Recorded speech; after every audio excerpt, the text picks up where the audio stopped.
मित्रों नमस्कार, मैं GSL पांडे DLED के छात्रों के लिए हिंदी विषय के प्रश्नों अति लघु उत्तरीय प्रश्न लेकर आया हूं।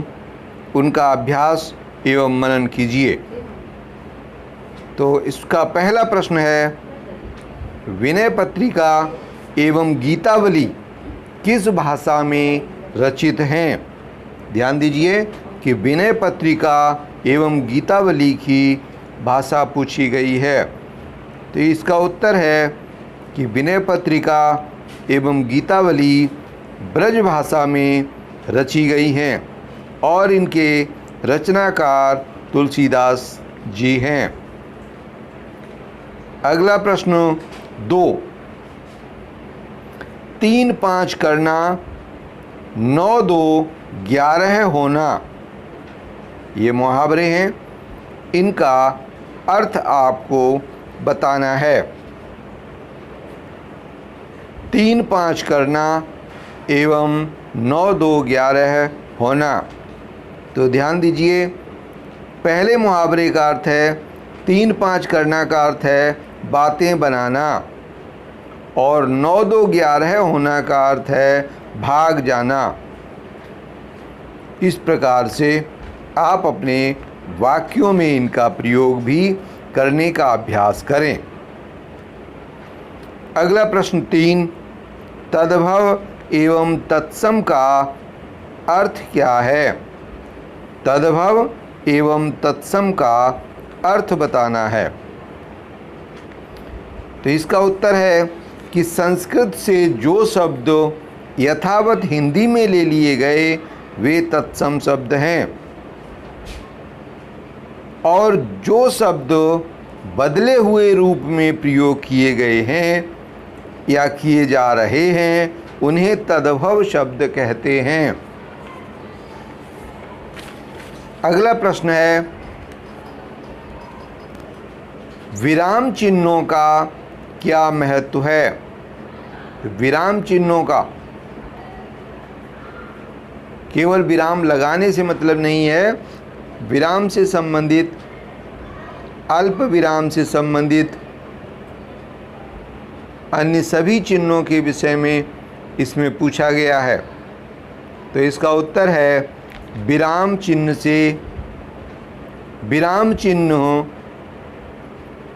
से अर्थ ग्रहण करने में अधिक आसानी रहती है। किसी कथन में यदि विराम चिन्ह नहीं होते हैं तो अर्थ का अनर्थ हो सकता है। पाठक को अर्थ ज्ञात करने के लिए अधिक बुद्धि की आवश्यकता होती है, इसलिए विराम चिन्ह बहुत आवश्यक होते हैं। अगला प्रश्न है, कविता क्या है? कविता का अर्थ बताना है। दूसरे शब्दों में से काव्य क्या है यह भी कह सकते हैं। तो ध्यान दीजिए कि कविता एक छंदबद्ध रचना है जो गेयता से युक्त हो, उसे कविता कहा जा सकता है। संस्कृत में कहा गया है रसात्मकम वाक्यम काव्यम, अर्थात रसयुक्त रचना ही काव्य कहलाने के योग्य है। रसयुक्त रचना ही काव्य कहलाने के योग्य है। इस प्रकार अलग अलग विद्वानों ने कविता की अपने आधार पर परिभाषा दी है, लेकिन इसमें मुख्यतः 2 गुण बहुत आवश्यक हैं कि छंद होने चाहिए, छंदबद्ध हो रचना, और उसमें गेयता का कुछ गुण अवश्य हो। अगला प्रश्न है, स्वर किसे कहते हैं? स्वर किसे कहते हैं? तो इसका अर्थ है इसका उत्तर है कि मुख से उच्चारित स्वतंत्र ध्वनि स्वर कहलाती है। हिंदी में स्वरों की संख्या 11 मानी गई है। अगला प्रश्न, शब्द किसे कहते हैं? तो ध्यान दीजिए कि दो या दो से अधिक वर्णों के मेल से शब्द का निर्माण होता है। शब्द का निर्माण सार्थक होना चाहिए। अगर निरर्थक वर्णों को जोड़ दिया जाए तो शब्द का निर्माण नहीं हो सकता।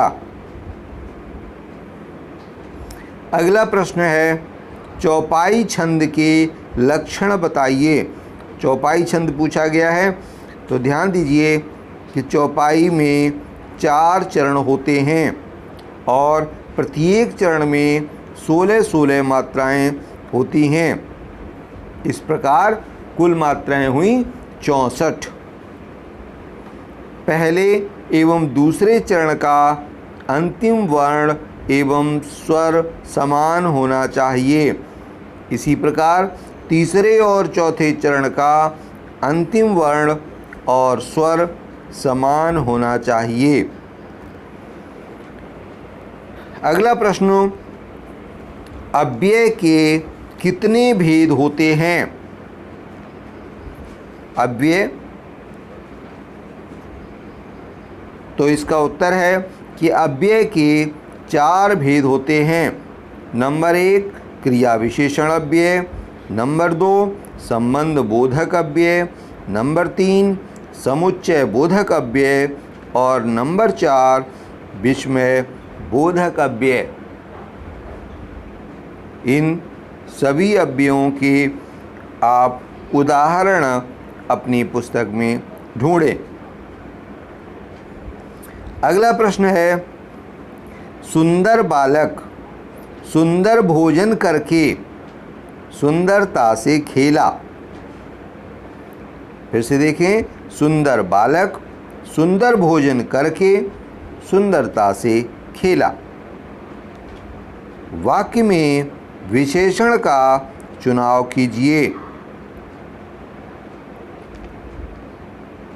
तो ध्यान दीजिए कि इसमें सुंदर शब्द विशेषण है और यह वाक्य में 2 बार प्रयुक्त हुआ है।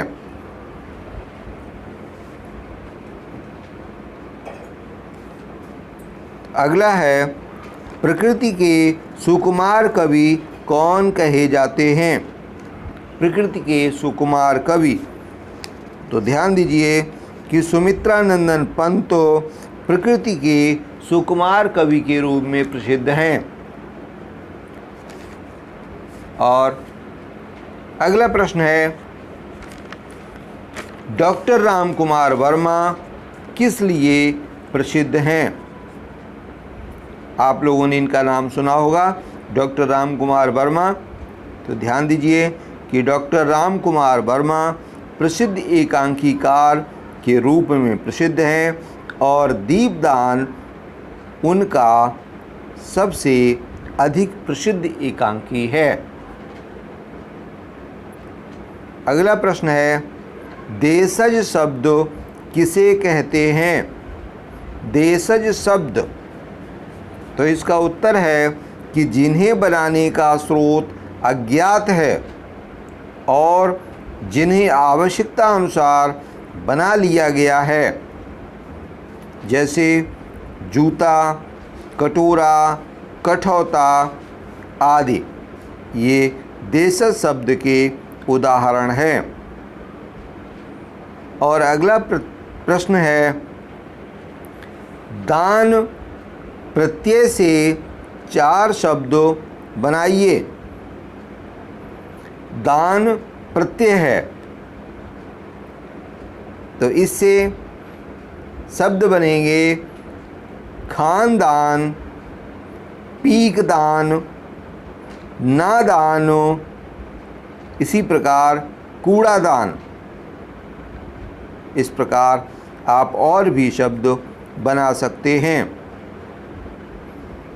तो दान प्रत्यय के से 4 शब्द बनवाए गए हैं, खानदान, पीकदान, नादान एवं कूड़ादान। और अगला प्रश्न है, छंद किसे कहते हैं? छंद के कितने भेद होते हैं? तो इसका सही उत्तर है उचित लय, निश्चित मात्राएं, ध्वनि आदि के क्रम से लिखी गई पंक्ति छंद कहलाती है। और छंद के 2 भेद माने गए हैं, मात्रिक छंद और वर्णिक छंद। तो इनको वर्णिक और मात्रिक छंद को इसके अंदर के विषय में मैं अगले वीडियो में बताऊंगा। और तब तक आप स्वयं पुस्तकों से अध्ययन करते रहें और उदाहरण ढूंढते रहें। जय हिंद, जय भारत।